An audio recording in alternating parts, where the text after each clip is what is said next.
پاکستان د پېښور د چاودنې پړه څنګه پر افغانستان اچولې ده؟ د طالبانو بهرنیو چارو وزیر امیر خان د دغې خبرې په جواب کې پاکستان ته کومه ګوتڅنډنه وکړله؟ تازه یې څه ویلي دي؟ جزئیات په ویډیو کې وګورئ او چینل سبسکرایب کړئ. السلام علیکم.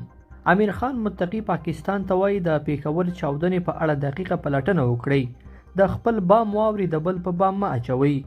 د طالبانو حکومت د بهرنیو چارو وزارت سرپرست وزیر امیر خان متقي وایي پاکستان دې د پېښور وروستۍ چاودنې په اړه دقیقه څېړنه وکړي او افغانستان ته دې د ملامتۍ ګوته نه نیسي. ښاغلي متقي نن چهارشنبه په کابل کې د طالبان حکومت لخوا د معتادینو درملنې 15,000 بستریز روغتون د پرانیستلو مراسمو کې وویل چې اسلامي امارت د سیمې په ګډون ټولې نړۍ او ګاونډیانو ته ډاډ ورکوي چې د افغانستان خاوره به د هیڅ چا پر زیان ونه کارول شي. متقي د پېښور د چاودنې په اړه د پاکستان پارلمان ته د هغه هیواد د دفاع او کورنیو چارو وزیرانو د تېرې ورځې څرګندونو په اشاره وویل چې د پېښور چاودنې په اړه دې دقیقه پلټنه وکړي او د خپل بام واورې دې د بل په بام نه اچوي.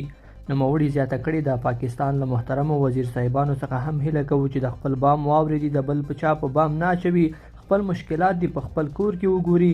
موږ دا مشوره ورکوو چې د پېښور د چاودنې دقیقه پلټنه وکړي. دا سیمه له جنګونو، باروتو او چاودنو سره بلده ده. دا هیڅ امکان نه لري چې یو ځانمرګی او یا یو واسکټ او یا وړوکی بم او یا بوشکه د دومره لوی تخریب وکړي.